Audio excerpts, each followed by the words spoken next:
glasses so much. You're Oh, such a thank you. cutie. Thank you. Robbie Parker. I love it. I love it. I like wear my glasses periodically. So, oops, I'm moving all over the place. No, good. So I Oh yeah, I get it totally. Can you hear me okay? yeah. Okay, perfect. So we'll get right into it. Thank you again for coming on the Fueled by Faith series. I was telling everybody that I'm so sorry that we went like 2 minutes past time because my toddler, he started daycare this week, which you've seen the pictures, and he's been struggling anytime I walk out of a room. He's like, Mommy, I'm coming back, I promise. So we went through like a little situation there. So thanks for your patience, and thank you all out there for your patience as well. I think we're going to have a dynamic conversation tonight. So I'll just jump right in. Thank you everyone for joining my Fueled by Faith series. This is where I speak with individuals from all backgrounds, specifically women. They are my target audience, about health, wellness, veganism, plant-based living, their mom experience, their life experience. And so that's what this platform is all about. And that's what I'm big on sharing about, how people take life's challenges and turn it into an opportunity to grow and create a healthier lifestyle for themselves. So today I actually have Neha, who is really passionate about educating others. She is big on tutoring students and specifically in the space of STEM. She does love to, and I've seen her blog, she's super passionate about vegan, plant-based living, and loves to educate people about veganism so that they can learn more about how it can benefit the environment, the animals, and our well-being. So again, Neha, I'm so happy that you're here. She's also big on helping her audience navigate a plant-based diet, and then also how to eat on a vegan budget. So budgeting while being vegan is huge. And so I love the fact that you also think and speak to a lot of that as well, because I think people do look at the vegan lifestyle as a very expensive path to be on. So I love that that's also part of your mission. And so Neha, thank you again for just being here. She is again from the Peanut Palate. So we will have tons of information, the show notes and everything else from our interview tonight on my blog, on Instagram, so you can connect with her. So thank you again Yeah, for being thank you here. so much for having me today. I'm honored. It's Of my course. first Instagram live and my first interview that anyone's ever asked me to do. So Oh my gosh, I'm so shocked because you're just so awesome and down to earth. So I'll just tell you now, I'm honored to have you here. I've listened to your podcast and I've like fangirled literally, Neha, during John's birthday, my husband John, we were at the hotel and I was listening to you. Like I've been watching, I usually watch people for a little while before I engage them in an interview. So I just want you to know that I'm a huge fan of yours as well. thank you. It means Of a lot. course. So we'll jump right in and stop just like loving on each other. So can you tell me a little bit about your childhood and how it relates to your family, like your family childhood and experiences, and how it relates to your vegan lifestyle today? Also, I want to say hi to Sarah, Lucky Little Garden. She just joined, and we're so happy that you're here, Sarah. So Neha, the floor is yours. Tell me a little bit about your background. Okay, cool. So growing up, so I'm Indian. My parents are from India. And so growing up, like a lot of people who are from India, they are vegetarian. A lot of people that I know, it's not only like a vegetarian country, but like cows are very much sacred. And so a lot of people don't eat beef.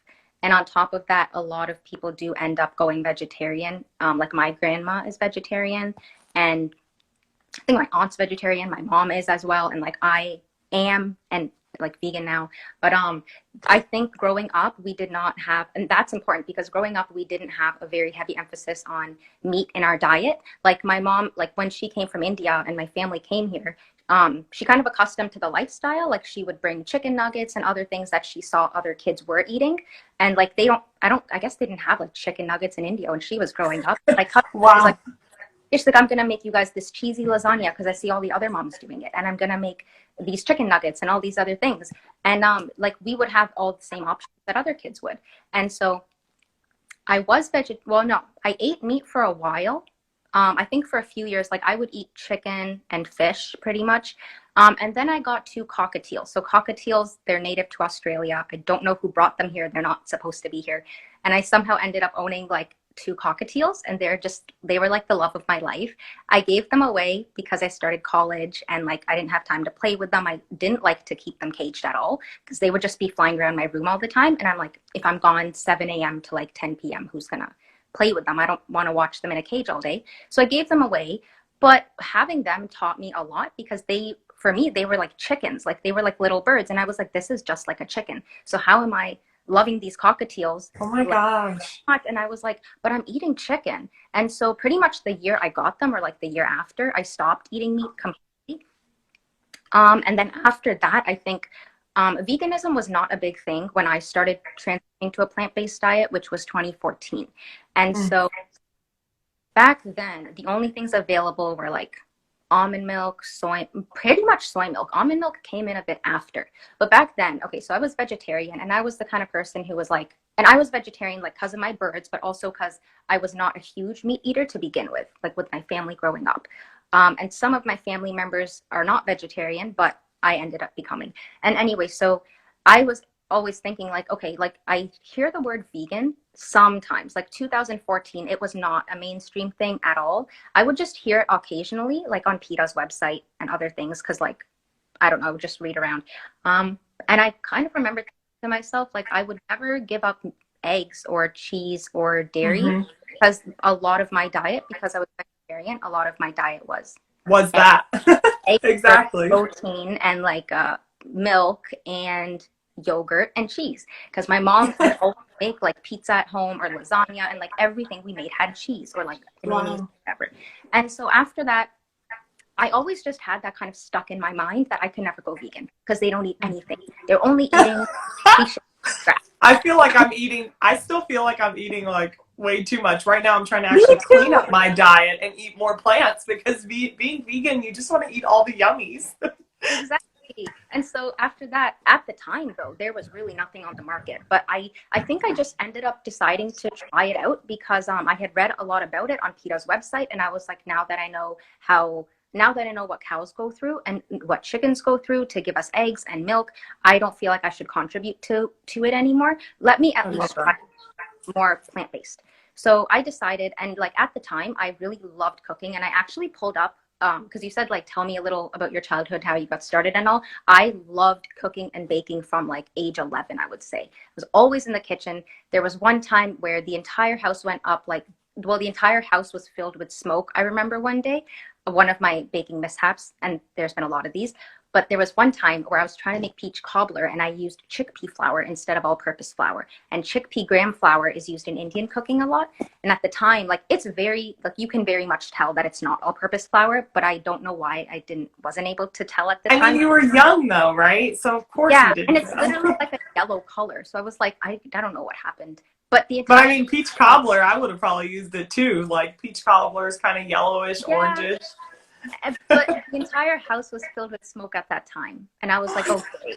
So there were so many times that I was like burning things or using the wrong ingredients. One vegan recipe called for flax meal. And I ended up just using whole flax seeds, which did not work at all because the flax meal was supposed to be a binder.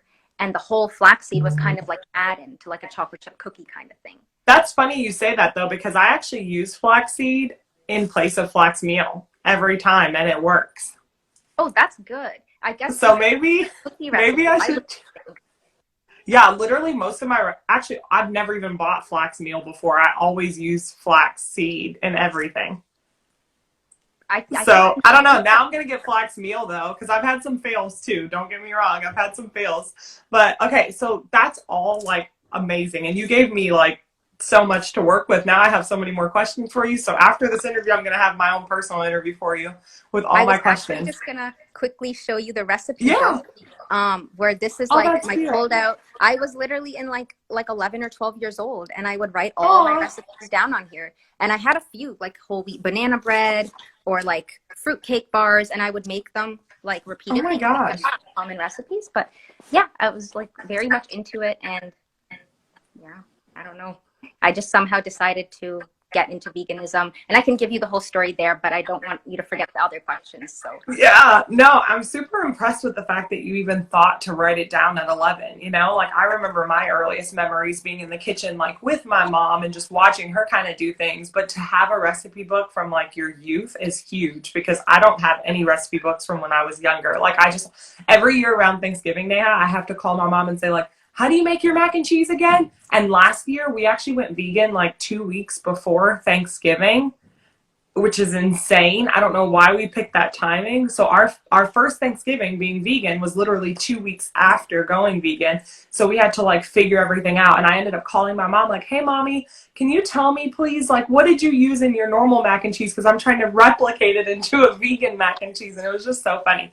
So that's really cool that you have a recipe book from your childhood. I guess my biggest question is for folks who are out there who are not plant-based or vegan or whatever, or even vegetarian, what did that switch look like for you going from growing up vegetarian, eating chicken nuggets here and there, having lasagna, not eating chicken nuggets, having cockatiels, like this whole experience, like when you finally said, okay, I'm going to go vegan. Hopefully you guys cannot hear kids running and crashing upstairs.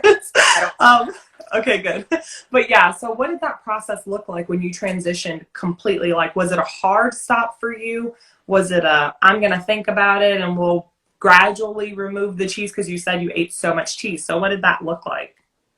Yeah, so growing up, like I mentioned, I was vegetarian. No, you know what? I would say even for a lot of my youth, like I would still eat like the chicken and fish. So I was a meat eater. And then up until like 2012, I think I went vegetarian. Then 2014, I went vegan. So I was not plant-based, even being vegetarian. Like I said, I would eat a lot of dairy. So that transition for me, I don't exactly remember what, but at some point I was like, I try it out. And because I had liked baking and cooking so much, a lot of people recommend make a blog for my recipes. And at the time, this was right around the time I was thinking of being vegan. So I was like, if I'm going to do that, why don't I just make the blog fully vegan? Because then every recipe I try out, if it works for me, then I can kind of document my progress on there. That's how cool. How it got started. I love that. Thank you. And so I ended up deleting a lot of my like previous old recipes now because like you can tell the photography just changed over time. But that was kind of documentation for me in the beginning. And through that, I was like, hey, I've got to keep this blog running. Let me keep trying more plant-based recipes. So I just kept replacing, you know, coconut oil instead of butter, or using maybe like, you know what, nutritional yeast. I didn't even know what that was at the time because it gives a cheesy flavor to things. I think mostly it was like replacing the butter with coconut and using soy milk instead of regular milk in recipes. And like I could make chocolate chip cookies without that. And then eggs, I bought an egg replacer powder because using and flax seeds as egg replacer at the time didn't work. Like it did work, but like nobody knew about it. So I didn't know about it. So it wouldn't have worked for me. Anyway, so I ended up buying egg replacer at our local grocery store, and I can't even find it anymore. I don't even know what happened to it. It's not there anymore. I think Bob's Red Mill actually has an egg replacer because I've seen like Aquafaba Test Kitchen, Jennifer from that Aquafaba Test Kitchen page. She's shared that they have an egg replacer, I think. So they do exist. I've never used one, to be honest. Yeah, okay, because Bob's Red Mill is a really great company for like all baking things. There's one company I used. And after I was finished with that box, like a year later, that one company, I don't know what happened to it, but their egg replacer, it's like not available in my local grocery store anymore. You're in Canada, right? Yeah. Okay, that's what I thought. Now, like, the thing is that it doesn't even matter because now I use, like you said, chia seeds, flax seeds, and so many different egg replacers nowadays. But at the time, I had that egg replacer and then the coconut oil and the soy milk. That kind of replaced the things I needed in terms of eggs and dairy in cooking. Baking stuff. And other than that, I would sometimes still have cheese. I would sometimes have yogurt. I was a huge fan of ice cream. I still am, but like there was really no vegan ice cream or cheese that was good on the market at the time. So I would occasionally flip up. But for the most part, I definitely tried to be vegan. And then that was 2014. So wait, real quick question. So were you vegetarian in 2014? You transitioned to vegan slowly, kind of. Yeah. Mostly, like probably 80-20, I would say, based on how you're describing it. And then you switched your blog did you already have your blog and it was all vegetarian and then you switched and started adding the vegan options, or did you like start a blog that was all vegan? Oh yeah, so I should have clarified that. Right when I was deciding to go vegan, people had mentioned to me that like you should start a blog. I don't know why the two events coincided, but I started that blog fully vegan. And Wow. like that blog was going to be fully vegan. And so I came up with Peanut Palate because I wanted it to be like, I think it's an alliteration where it's like this, the two words start with the same They go letter. good. Yep. Peanut Palate. And I had a bunch of names and it somehow just narrowed down to this. And people think everything I make has peanuts in it, but it doesn't. It's just the name, Peanut Palate. That was actually one of my questions. Why the name Peanut Palate? Do you ever foresee changing your name? I do think it does flow really well. So do you think you'll ever change it, or will you stick with Peanut Palate? I think now at this point I wouldn't change it because pretty much every person I've ever met after 2014 knows about my blog, and everyone knows like Peanut Palate. And if I change it, I think for people who I've lost touch with or people who I've talked to in the past, like nobody would ever, those people wouldn't be able to find my blog if they don't have social media now. Because there are some of my friends who have in a while, or they're not they don't have Instagram. So in that case, I'm like, or family members who don't have Instagram, they wouldn't really be able to find me if they haven't been in touch with me recently, if I change it.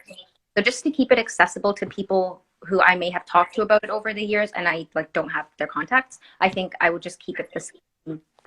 That's a really good point. Thinking more about your blog, I guess, how long does it generally take you to create content? And then as a content creator and developing all of these recipes, where do you get like your inspiration? I'll be honest, like personally, I am reading cookbooks all the time, reading online, testing stuff in the kitchen, playing around with recipes. But what does that process look like for you? Okay, so I think I'm gonna answer it starting from like when I started to gain more traction, because in January of this year, I only had 500 followers, and it had been like that for like, oh my gosh, it had been like that since 2014. It was just friends and family, and now I have, I think, over 8,000 now. Yeah, so, you're growing. It was just since this January where I started to figure out that you need to engage with more people and you need to put out content more consistently and better content. So like last November, I invested in a Canon camera, and that was my first ever camera. Figured out how to do better. Wow. Finally bought food props, bought backdrops, and bought like a light box and a reflector or diffuser, like whatever other photography equipment I needed, and finally started to take photos and learn how lighting and camera images and everything like would fit together with this food styling and everything. So that whole process, I just started learning all of that, like proper photography, probably around like November, December last year. Once I got my camera, all my backdrops came in. Did you go through like a course, or did you just like teach yourself through like YouTube videos? Just self-taught. Wow. I'm impressed. And the reason I asked that question, I was kind of setting you up to see for all those people out there who sees Neha's pictures, like they are on point. It's an experience. And I think that's the big thing. Like social media should be about being social, like you said, and like engaging, but also like building this experience where people can come to where you are on your page and look at your profile and say, whoa. So if you haven't checked out her profile yet, like Peanut Palate is like so on point. There's just so much. I literally feel hungry sometimes. Like if I haven't eaten and I go to your profile, I'm like, I'm starving now. I thought I just ate. I'm starving. So your food photography is definitely completely on point, and you're really hitting the target. So that's awesome. I love hearing about like your blog and the evolution of your blog, and I love the way it's structured as well. So hats off to you. Do you ever think that you'll create like a cooking course or like some sort of like cookbook? Yeah, actually, before I answer that, I hadn't answered the question, which was like the process of the food and everything. Oh yeah, of course. Yeah. Well, first, cookbook wise, I think yes in the future, but I was looking at content creators. People who do come out with cookbooks tend to have around 50,000 to 100,000 followers, just so they can gain traction for their first book. If you are going with like a publishing house, then you want to have enough people buying your book. Especially pre-ordering, I heard, is very important and sets the book for success when it's released. And then, that I feel like having at least 50K might be very helpful, probably will be very helpful in like marketing my book, making sure I get pre-orders, and maybe even would help in securing a publisher if show that I have kind of like social proof and that people, I would have a customer base. So probably in the future. For now, though, nothing is in the works. But for the food photography process, so what I do now is like, first I make a recipe because I do read my entire Instagram feed is recipes. That's one thing. And people are also creating like random things where I'm like, hey, maybe I can take this and turn it into a cinnamon flavor. Or hey, maybe I'm going to try recreating this, just mixing it up with something else. Like I'm just putting some twists on things. Or sometimes I'll just see a recipe straight up and I'm like, hey, I want to try making this at home. So I get a lot of inspiration from Instagram. And other than that, over the years, I have just built up like a recipe list in my notes where it's like things I want to try. And sometimes like I'll keep adding to that list, but that list has like 500 recipes on it that I still want to try. And just I know how you feel. Yeah, exactly. And that one thing I also like to do is sometimes I'll Google like French cuisine best dishes, and I'll find like the top 10 French cuisine dishes, and I'm like, I want to veganize these. Or I'll type in top 10 Mexican dishes and like just top 10 Polish dishes. I'm totally doing that now, so you know. Because every country has its own thing, and so I'm like, if I can find different recipes from different countries, I can try veganizing them. Because the thing that I usually, for a meat-based recipe, if I try to veganize it, I will try to find the original recipe that has very good ratings and everything, and try to make ingredients as similar as possible, but changing everything to be vegan, as well as like if there's cheese, I try to go with like, in terms of budgeting and stuff, I try to pick natural ingredients. So if I was making something like a French dish that needed cheese on the top, I would usually try to do something to make the cheese at home versus telling people to go buy gourmet vegan cheese. But it's not as accessible, I feel like. But most people can eat a bag of cashews versus finding like a certain kind of vegan cheese that melts well. So I try to do that in a lot of my recipes. I don't end up buying like vegan cream cheese or buy like vegan pastry, puff pastry or something. Sometimes I do, but most of the time I try to stick to natural ingredients. I love that. In terms of accessibility. And so the other thing is that like, so I would really have a recipe concept, then I try to make it. And last week, okay, so this was crazy because I usually test recipes like 1 or 1.5 weeks. And then the rest of the time I don't like test them. I just remake them and photograph them. Oh my gosh. How many times do you remake them? I remake I test the recipe once and then I make it for photographing the next time if it turns out well. Oh my gosh. Okay, I need to change my process. I make it once when I test it and then I take the picture. And I can do that too, but I found that like it was way too much of a mess because the kitchen was a mess. And then I had all my like dirty hands trying to go all over my camera and set everything up. So true.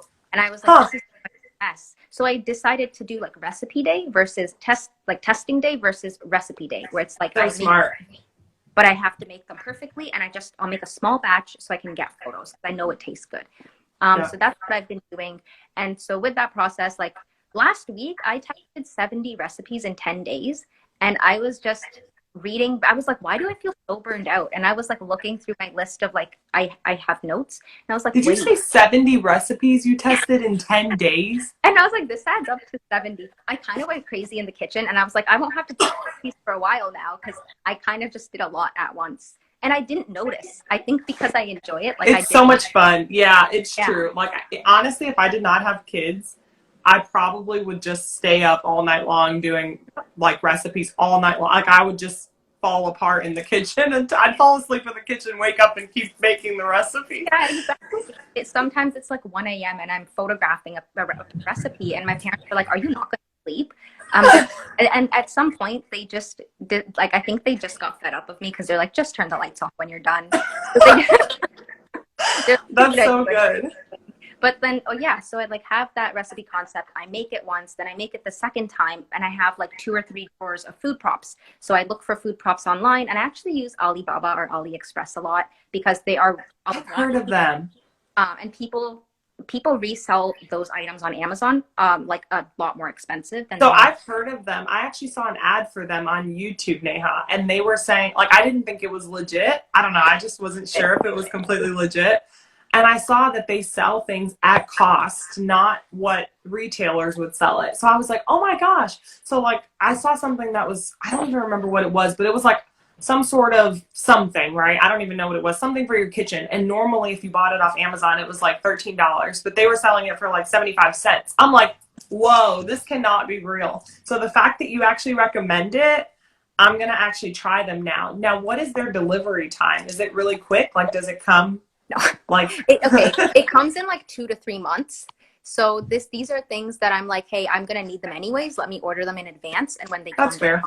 so like with food props, food photography backdrops, I'm like, I want to switch them up, so I buy a ton, and when they come, then I just, my next set of pictures I take with all these new props. For things you need immediately, it's not very helpful. But Yep. I guess a lot of like suppliers directly sell things on Alibaba and AliExpress. So if you buy those, you get them at like a very cheap rate. Wow. You don't have to buy them in bulk. You can buy, one item or two items, because people That's think cool. if it's from the manufacturer or like a supplier's website, then you have to buy in bulk, but you don't have to. And I got, Okay. literally, I was looking on Amazon. Oh, sorry. Sorry, we have to change gears just because we're running out of time. I can't even believe we're going to have to do a part 2. So Yeah, we'll have to. Drop a heart in the comments if you want us to do a part 2, and we'll make sure we get that going for you guys. But let's change gears. I want to talk so much more about your blog and how you pull together content. So we're really going to have to do a part 2, maybe just focused on content. Yeah. Because it sounds like it's a longer process. Thinking about your podcast, I'll ask a couple questions on the podcast, but so what year did you start Tofu Talks? I have so many questions about Tofu Talks, and then you also have Birds, Donuts, and Everything in Between. So I haven't listened to Birds, Donuts, and Everything in Between, which I'm shocked that I haven't because I love the title. So how did you decide on like which came first, the chicken or the egg? Get it?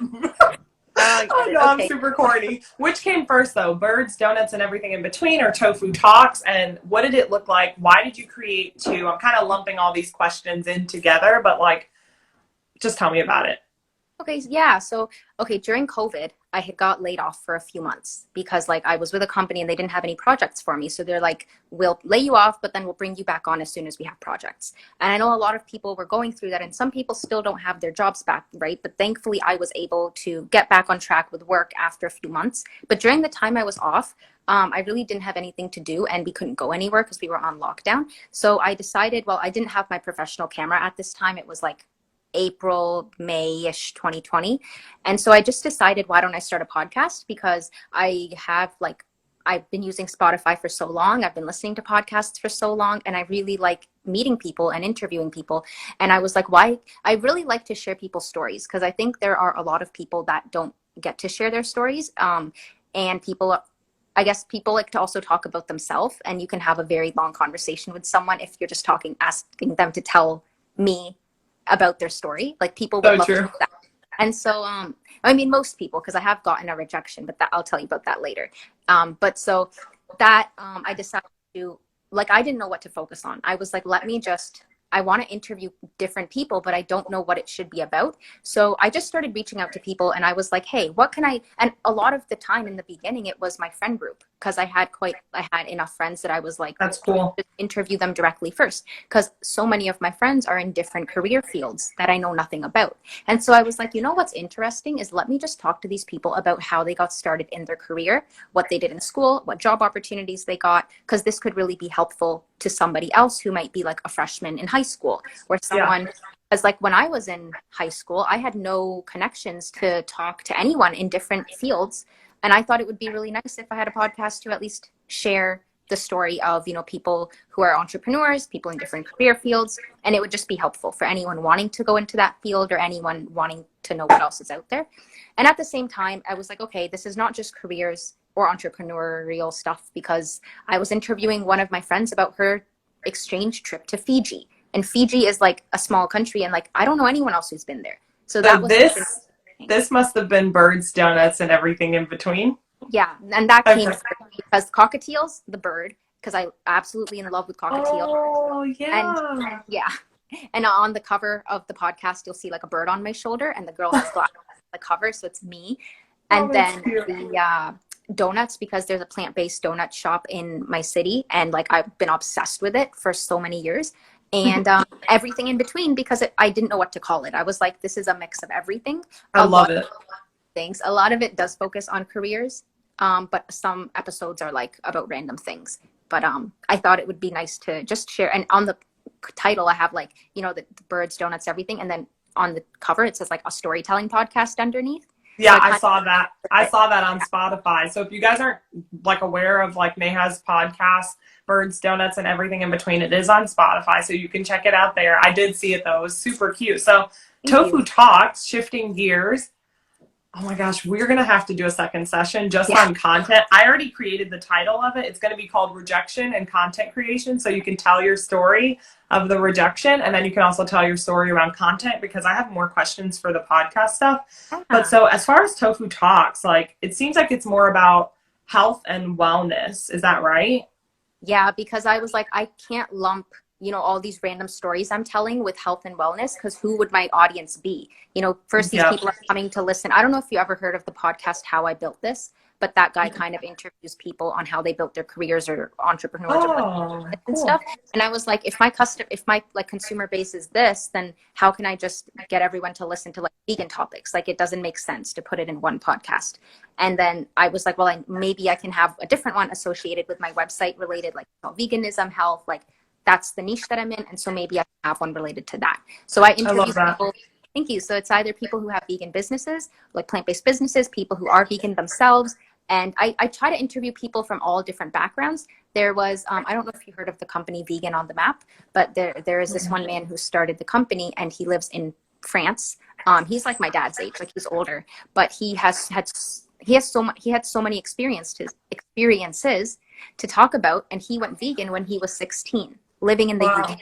And now he's like 50 or 60 something. So That's that's crazy. So like he's seen so the long. evolution. Yeah. Yeah, and just people from completely different walks of life who are in the same like vegan boat, you couldn't call it. But that was really interesting to me, that I was like, let me share these stories. And also, I feel like it would help people be less intimidated going vegan if they knew there was somebody who with their same demographic who had Yeah.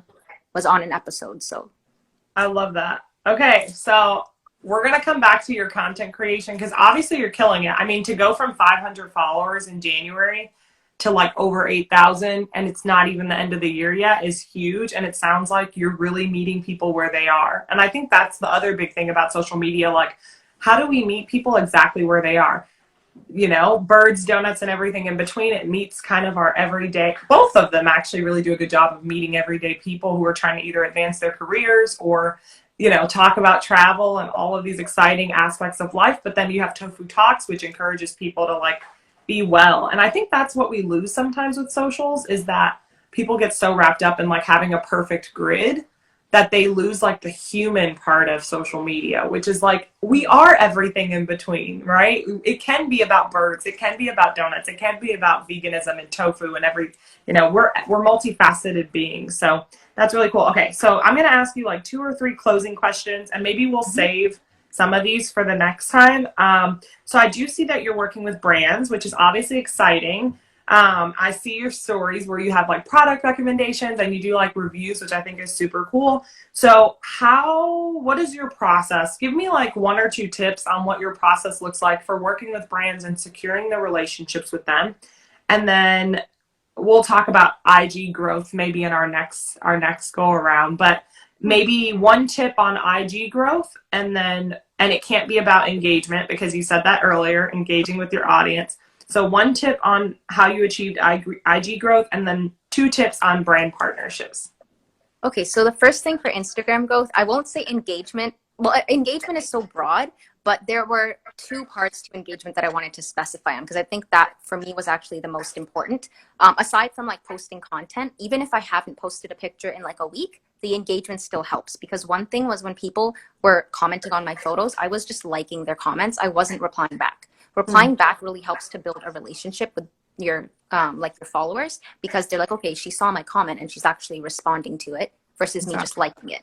That was one thing, because someone told me in January, they were like, why are you liking it? Like, you're not even doing the most that you could be doing. You should reply back. The second thing, the biggest thing I think that really helped me was go to like Instagram search, type in like, this is Gary V's 180 strategy. I'm not sure if you heard of it. And this is like, I thought it was a strategy. When I heard about it, I was like, oh, this is going to be something I'm going to have to pay for, whatever. But it's not. It's so genius. And I never What's thought it about called? it.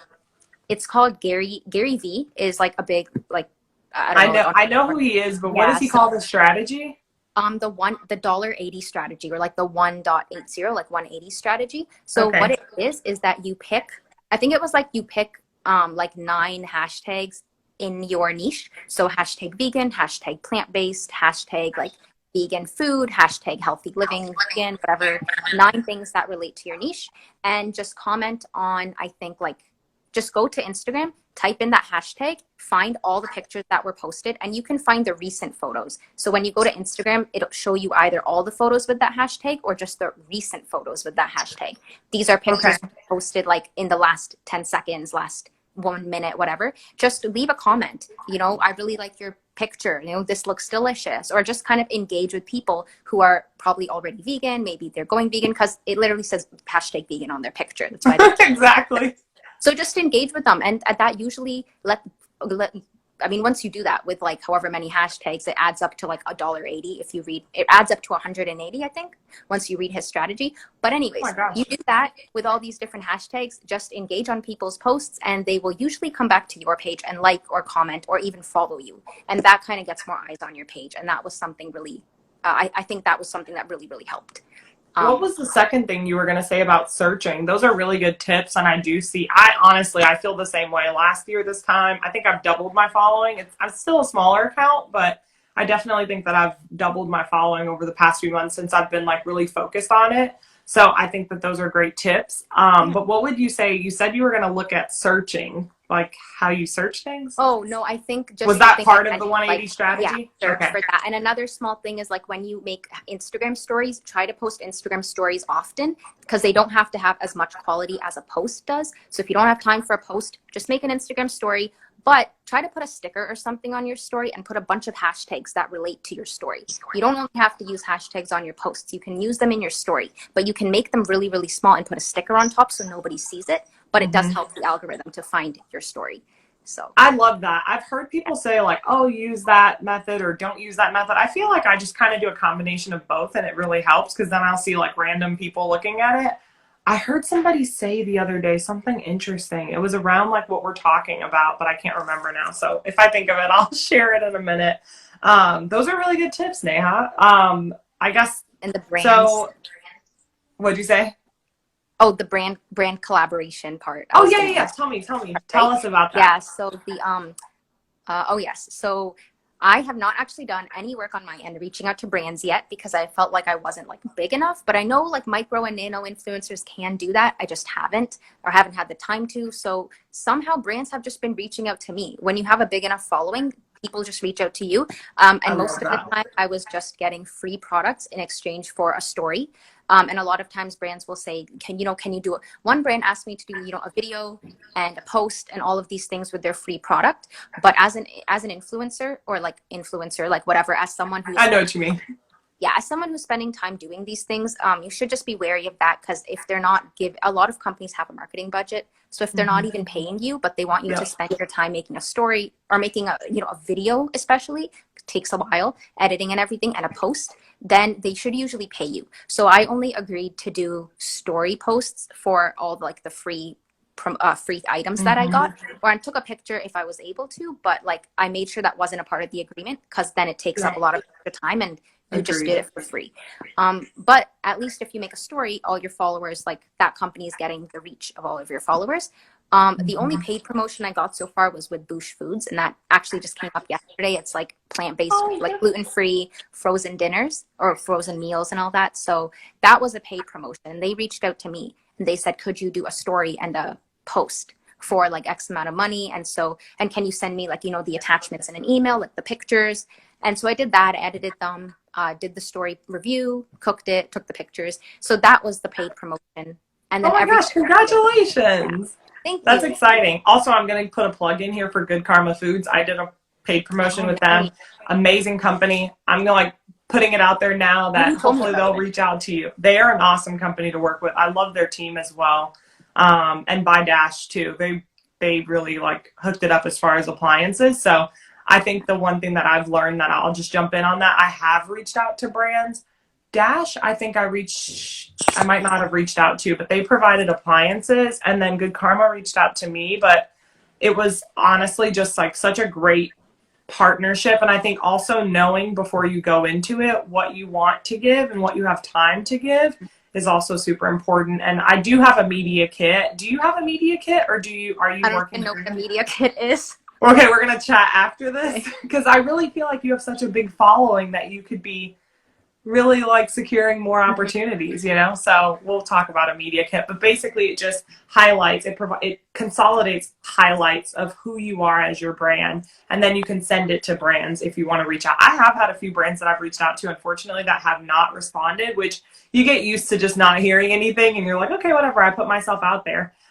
Sarah, I will talk to you, Lucky Little Garden, about a media kit. We'll chat.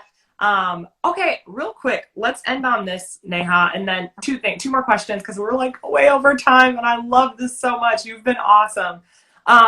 One question I have is, what's your favorite tool to pull your content together? Like, I use Canva for any sort of like graphics on my like my actual profile. Do you have oh my gosh, I can't talk right now. Do you have any like favorite apps that you use? Like Canva and Lightroom are my two go-tos. But what about you? Do you touch up your photos and use anything specific, or? Yeah, like I have been using Pixlr for a really long time because it's a free editing app and it saves your pictures as a PNG, and which means they can't get compressed and the picture quality can't be reduced, which is really great. But then I also started using Lightroom because there are many more features with Lightroom. But it doesn't save your pictures as a PNG for some reason. So I always have to use Pixlr to save them in the right format, then go to Lightroom and edit them. Yeah. But Pixlr has really great editing too. Like Lightroom is paid, but even without that, Pixlr has great editing. But I noticed there was a difference in my photos using both. So I was like, I'll go with Lightroom. But I really enjoy Pixlr if someone's looking for like a free photo editing, really quick, no sign up, no anything. Yeah, I love your pictures so much. So if she said it, now I'm about to download Pixlr too. And it's just a website. You don't even have to download it. You just go to PILR.com. Pixlr. Can you do it from your phone, or? You might be able to, but okay. I always do it from my laptop because I have to put the SD card in from my camera and like do all that. I have so many Canon camera questions. Like, you're an expert in not just food, but this whole content creation thing too. So everyone's going to be like probably sending you a million DMs now with more questions. And do you have any major projects that we can support you with? I know you just got your first brand partnership, so that's a huge congrats on that. But do you have any like other projects that are coming up that we should know about? How can we support you? So I think right now it would be great to like, I don't know, share my page, just to get more eyes on it. I'm just trying to get more people like seeing my page. And then maybe I need to start reaching out to brands to share more partnerships. And I think it would be helpful just as long as like when I'm getting more eyes on my page, more people would know about my podcasts. So getting people to listen kind of as well, I think would probably help. There's probably at least one person out there it would help who's kind of go vegan. So yeah, right now I don't have anything major, like any cookbooks or anything like that. Just having more podcast episodes coming out. One episode with a vegan bodybuilder, which will be coming out soon. And he's like on Instagram as well, and I interviewed him, and I haven't released the episode yet, but I have other just like posts and podcasts coming out, like more recipes and whatever, but nothing major. Well, that's major. Do not downplay your podcast though. That's major. Like, honestly, I listened to I don't even remember her name, but I remember your interviewing was so good. Like, you were asking her questions. She was from like North Carolina or something. Was it San Francisco Energy Healing? No, I don't think so. It was somebody else. She was from like North Carolina. She had gone vegan. She was like talking about how she lived at home with her parents and her husband. Oh yeah, this is at Lots of Yums. I loved that interview. Oh my gosh, it was so good. And you guys both just really vibed off of each other. It was just very like down to earth, a human experience hearing about her vegan story, and the way the questions that you asked were so good. So if you haven't checked out Neha's Tofu Talks, check out Bird's what was it again? Birds, Birds, donuts, and donuts, everything in everything. between. Birds, donuts, and everything in between. I tell everybody on these Fueled by Faith interviews that I have the worst memory in the world. So that's why I have my iPad with me, because I just don't retain information unless I have it written down. But yeah, I'm going to check out Birds, Donuts, and everything in between. But hearing that interview with you and lots of yum was Yeah. just so, so good. Just hearing that story, and it just felt so down to earth, and like her experience around the holidays eating vegan, and how she eventually, like through making all of the vegan items, ended up making the food for her family, and now they're eating vegan. It was just really Yeah. cool. And she talked about how Yeah. her brother-in-law, I'm just sharing now because it was just so good, but she talked about how her brother-in-law was like, I need some meat with this. Like she had made a soup or something, and he was like, I need meat with this. And she's like, no, you don't.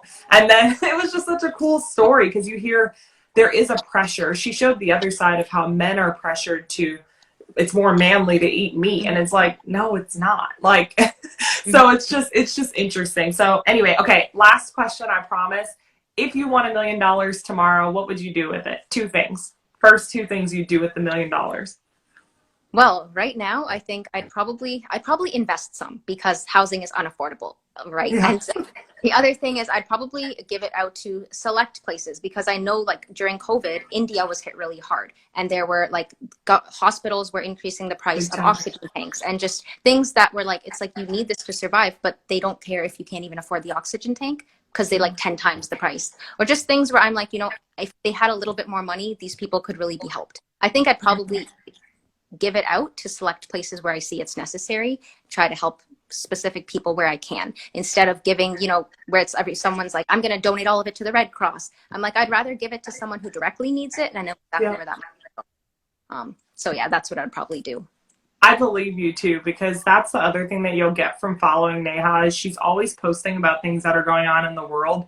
Like I saw you shared yesterday, someone recently went missing, and I'm like, oh my gosh, like I need to, it encouraged me, because like spreading, we all have our path, but spreading positivity is great, but there's also negative things happening. So let's spread a little bit of that too, so it gets the traction that it needs. So you've inspired me to share what's going on in the world as well. So that's something else that you'll get from her, is like she's really connected to what's going on in the world and wants to make a difference in that way too. It's not just about content creation or recipes, but it's also about sharing information on like missing Black people that are, there are people not even just Black people, but like, I love that you shared that specific story, because I think it was a Black woman that went missing, and that's not televised nearly as much as like the white community is being televised. So I just love that you're sharing about Black and brown communities that are being impacted by disasters, disease,